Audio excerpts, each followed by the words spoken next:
Hello, Charlie TCG here, and welcome back to Looking Ahead, the series where I break down and analyze the meta, what's happening over Japan, and how it'll impact Taiwan. And today, we're not looking at the meta, what's happening over Japan, as we just had the World Championships.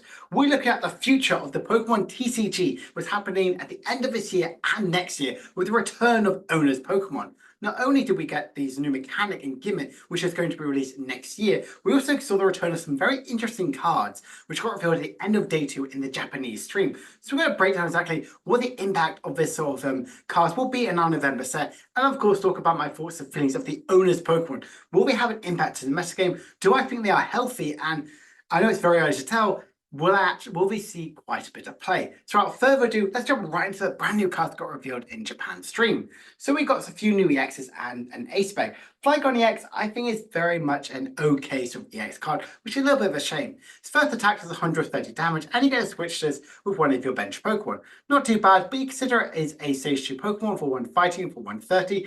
Not exactly powerful, you're basically three-shotting most things.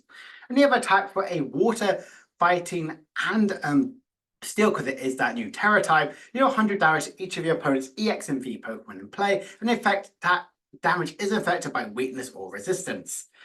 This is very difficult to get set up, as there's no color style of the Flygon or, sorry, the Vibrava or Trapinch. It's going to be very difficult to actually energy accelerate to this one. So I generally think this could be a little bit on the wayside, which is a bit of a shame. Flygon is a huge fan favorite Pokemon, but I feel like being really let down with cards recently, so it's a little bit of a difference in. Although Arcturalodon is a really good energy accelerator for Steel type Pokemon. It's stage 1 with 300 HP. So just bear that in mind, because that is a huge amount of HP. And the ability Alloy and Build, when you play this Pokemon from your hand to evolve one of your Pokemon, during your turn, you may attach up to 2 basic metal energies from your discard pile and attach to your metal Pokemon any way you like. This is so powerful, with some energy acceleration that metal is really required. Yes, I know we have likes of Metang, but that's from the deck looking at the top 4 card. You could team that up with the likes of Arcturalodon. You could have this really good metal style and box style deck, which I think is really good. You can have the likes of Churros, who could pick it up and constantly bring it back down later on. This could be a really fun deck to play around with one. Plus the attack does 220 damage. And during your opponent's next turn, this Pokemon has no weakness, really helps in some Charizard and matchups in a pinch. This could be pretty strong. Megaton Blower is the new ace spread that got revealed, and you get to discard all tool cards and special energy cards from your opponent's side, as well as any stadium cards they have in play. Instantly, I'm thinking, well, this helps most decks against Lucas. Getting rid of all of their special energies, including likes of Legacy, is very strong. And getting rid of any of the tool cards you might potentially have could also be powerful. And getting rid of likes of Mizzagoza. But I think this is much stronger in expanded format. Think about it, in expanded format, Regidrago and V-Star with Garbodor is the BDIF. So removing the likes of a Floatstone, removing the Chaotic Swell, and removing Double Dragon and Double Colorless Energy is so scary. Yes, they can have some recovery about it with a special charge, but just removing any sort of style of deck as well could be really strong. This could be seen as some controlling aspect, whether it be block clacks, whether it be the likes of Pidgeot Control as a really good disruptor card to get rid of any of their key tool cards, because this might be the only tool card removing one, because we haven't seen a reprint or any other sort of style deck, instead of likes of Lost Vacuum. So again, something to really consider going into this new format. And we saw some really interesting trainer cards as well. Surfer, which is a switch, but you then get to draw into your 5 cards in hand. Now, I really like this. We've seen this effect multiple times. I more commonly think of the Olympia in the X and Y era, but having an additional switch and basically having a Vibral factor as well could also be really good. Yes, I know it's drawn to have 5, but we've seen some supporters see this great success, but may not be seen as much in this sort of format. But a card which we'll see a lot of play will be Counter Gain. You can, if your opponent has more prize cards, if you have more prize cards remaining than your opponent, the attacks of this Pokemon, this card is attached to, it's 1 colorless less. This saw a ton of play when it was released in the Sun and Moon era, and this will see a ton of play now. Think about it, you could chuck this on a Radiant Charizard, and you can attack for 1 less energy, even if your opponent takes more prize card. Effectively, this could be additional prize card they've taken, so you can attack for it potentially sooner. Blood Moon Asuna can attack for free if you're still behind in prize and your opponent has taken 4 prize cards. That's insane to think about. You could chuck this on any sort of deck as well. And just having 1 less colors is really strong. This can Gardevoir, can make Gardevoir X attack for 2 energies. So you're not sacrificing putting a ton of energies and losing it. There are so many good utilities about how this deck is kind of go around this one. Think about it, any sort of style of these single prize style decks. This could be seen very, very strong. I know most of their single pricings right now are like 2 of the same energy that they really require, but this could see quite a bit of play. And Helping Bell, I really like. You can only play this card if you go second and only on your first turn, so it already has some limitation, but search your deck for a support card, reveal it, and put it into your hand. Shuffle your deck afterwards. This is Luminion V, Jirachi EX, Tapu Lele GX as a item card. Yes, there's a limitation. You can only play it if you go second and on your first turn of the game. Just instantly an item card search deck for a supporter is so powerful. Think about it in Ancient Box. You'll just search your Professor Sada instead of digging for it straight away. And it can be even milled out from the likes of Pokestop. Think about how powerful this is really to the game right now. I'm a huge fan of this card. You can even play it, I know it's like Arvin, but if you team up with an Arvin, you could get a support card for next turn without relying on the likes of a Luminion. That is so powerful. I think this could definitely see quite a lot of play, and this Helper Bell will definitely help a ton of different deck strategies. So most of the new cards got revealed on Saturday. Now let's look at the return of the Owner's Pokemon and exactly what they do. So for those who don't know, Owner's Pokemon have returned. They have kind of appeared twice in this big sort of prominent in the game. Most recently, they appeared in the Platinum era as SP Pokemon. These were these basic style Pokemon decks, which I really like because they highlight the little face as well, saying like the owner's style deck, like whether it be the gym leaders, whether it be the champions, Team Galactic as well, and in the sort of the first generation style, which it was like X. There's Lillipup, or well, it wasn't Lillipup, but you know what I mean, like Rattata, like Erica's Jigglypuff, so stuff like that, which is definitely where this has kind of gained a lot of inspiration for. For me personally, I really like this one. So let's actually look at these new sort of cards here. So we saw Lily's Clefairy EX, which has 190 HP. The weakness for each of your opponent's Dragon Pokemon is now Psychic. Apply weakness as ×2. So obviously it's got feminine weakness is still seen as ×2, which hasn't really changed since the Black and White era. But one thing that's really fun is that it instantly recognizing that Regidrago and like the Dragapult and Regibot are very scary, and Dragon Pokemon are really left unchecked. Granted, this is also basic, so it can be utilized in many other decks which you could struggle with. But it's also got a really decent attack as well. Full Moon Rondo, so return of a sort of Rondo style deck, 20 damage, and it does 20 more damage for each bench Pokemon in play, both yours and your opponent. Maxing out at 220 damage is still pretty powerful as well, and obviously it doesn't have that much HP, so effectively I think this is a really strong sort of attack for this in basic Pokemon. He also has a really good protection and dealing huge more damage against Regidrago, Dragapult, and Raging Bolt. This could generally see some play in some decks just as a sort of one-off, or potentially even a deck as well. Again, we haven't seen other Lily style sort of cards if there's any synergy as well. It's going to be charging Gardevoir as well, because obviously it has that psychic acceleration. But I think this is really fun as well. We then see Marnie's Grimmsnarl EX, which has 330 HP. And there's one key thing I want you to notice. This evolves from Marnie's Morgrem. That means that you can't have regular Morgrem, you can't have regular Impidimp. You have to evolve from Marnie-styled cards.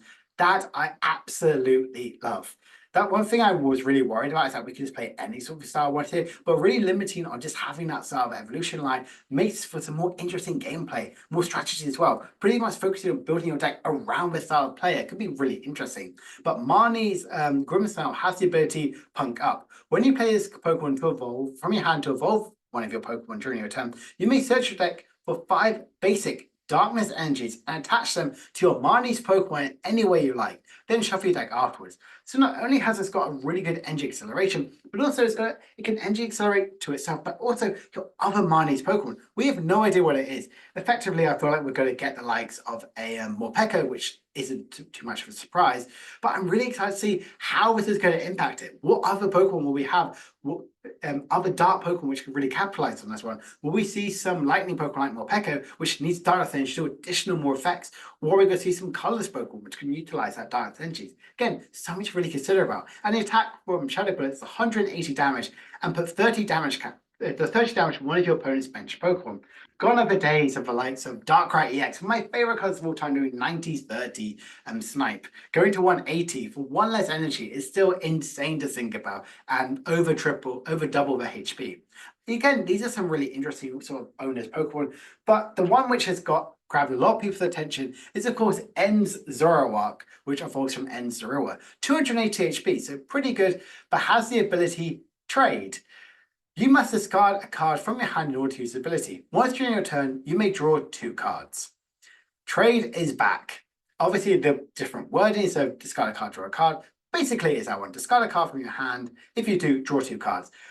Zoroark GX is back, everyone, and so many people are excited. And to be fair, this card is absolutely nuts. Well, the other attacker has for 2 Dark Energy, Night Joker, choose one of your bench ends Pokemon's attacks and uses as its own.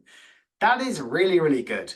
Now, we have no idea what the other end Pokemon has. We saw this Reshiram as well, which has a 20 times amount of damage counted on this Pokemon and a straight 170 damage, which is pretty good overall. But there are other ends cards that got teased. We saw Sigilyph, we saw Doramitam, we saw the likes of Klinklang, we saw even the Purloin. So there are other sort of ends card which potentially could really capitalize on this Zoroark EX using that Night Joker. Energy Exploration, we have Janine. Yes, we might poison ourselves with a reactor spot, but Energy Exploration is really strong. Dark Patch as well until it rotates. So we're going to see some really interesting things for how this end Zoroark is going to kind of utilize the format. I think this is definitely going to be the deck which lots of people are going building around. It's so early to tell because we're not going to see any of these cards potentially till January, February time or December time in Japan. But I'm a really big fan about how these owners Pokemon are kind of going to go around this one. One of the key things obviously we're noticing is that they are going to be evolving. So I think that's really good. That's one of the big strategies, which is what I think the Scarlet and Violet era has done so well, is capitalizing on this evolving. Yes, it is maybe similar to stage 1, but it's still evolving nevertheless. So will owners Pokemon have an impact? Now, there's going to be so many new strategies in deck building. I'm already theory crafting how we could really make stuff work, but because of how fresh it is and so many things are teasing to like X's Pokemon or Y's other Pokemon is coming, like we saw the likes of Gold's Pikachu, Pichu, Misty Psyduck, we saw Arvin's Mubasif, and so many other new sort of cards as well. So we've got to see some really interesting ones as well. I'm really excited to see the synergy it has. One big thing is they're not big basic Pokemon like SP. It's funny to say, back in the day, like 60 HPs and 110, that was big basics back in the day. That's nowhere near that, but having them evolving is really key. One of the struggles that I thought like had when tag teams got revealed is they stopped the likes of the evolving and basically throwing us into this big basic Pokemon, even like some VMAXs as well. So kind of like going away and kind of like going to have like evolving ones is really, really nice. I hope it lasts a few sets. Obviously, we potentially might have Megas going to be revealed when we finally get Pokemon Legends ZA, whether that be at the end of next year, at the start of 2026. Megas are going to potentially be the next gimmick. So I think hopefully this lasts quite a bit longer than the likes of the Paradox Pokemon, which I feel like had one set, technically another one as well, but it's kind of like right now we're like, they're kind of just in here as well. I think they will have amazing artworks. Lots of people love like Pokemon with their certain characters. Me personally, I would love to have a Cynthia style deck purely because Togekiss is my favorite Pokemon. And if I could build a deck and have Togekiss, I'm gonna be absolutely ecstatic and be so, so excited. And what I like about this one is we're gonna build decks around potentially just certain players. So we're gonna build an Ends deck. We could build like a Lily's deck, a Marnie's deck, a Cynthia's deck if they have one, a Gold's deck, a Dawn's deck. And I hope we're going to see all these different strategies. They tease a Team Rocket style set, which is going to be plenty revealed. I think that got kind of like leaked a few months ago. So that's something which I'm really excited to see. And hopefully this could slow down the meta when we go to a Scarlet and Violet on. I think when we say goodbye to V-style Pokemon and Vs in general, we're going to see a huge different change to the meta game. So again, that's something which I'm really excited to kind of like see. And kind of like just looking ahead, there are so many interesting things. Counter Game will reward so many archetypes, and I'm really excited to see this got reprinted. Hope everyone bought their gold style counter games from the Sun and Moon era, because obviously they skyrocketed in price or very, very difficult to get hold of. I'm excited to see what the full owner's style Pokemon plan really is. We're going to hopefully see quite a few sets of this one. Will we see an entire set dedicated? We're not going to have like regular Pokemon. It's just going to be pure owner's Pokemon, the entirety of one set, which could be really interesting because that's what they did in the base set style era. So I really hope that could be something they will do. Will owner's Pokemon be good for the game? And that's a question which a lot of people be thinking. Obviously, we're now in the theory crafting. We're going to be thinking about these style of cards for quite a while. We're not going to guarantee see every single strategy, what they're thinking right now, because it's still so early to tell. Because we've only seen 4 cards teased with multiple other ones, and Again, I love when a new mechanic gets revealed, and this is one thing that's not going to change drastically. That's one thing I liked about the Scarlet and Violet era we got revealed. Paradox Pokemon and this weren't game changing like we think about Sword and Shield, which had like Battle Star, which was pretty good as well, similar to Lava's Miss, but then having the V-Star as well completely changed the game. If we look at Sun and Moon, they had a reveal of an Ultra Beast, which again changed quite a bit, going to big basics, and then eventually going to tag teams, which you could argue say was the best or worst thing that happened in the Pokemon trading card game. So again, that's something to really think about. Will they be good for the game? I really hope so, and I really hope they're going to make a Symphia's Togekiss, because I want to play Togekiss again, and obviously not because it's my favorite Pokemon. So I hope you guys have enjoyed this video. If you have, please don't forget to like, subscribe, and comment down below. Which trainer do you want to see have owner's Pokemon? Do you want to use like an obscure one, or potentially even a well-fan-made favorite? Please let me know down below in the comments, and I will obviously respond to that one. So my name is TCG. I hope you guys have enjoyed this video, and I'll see you guys later. Bye for now.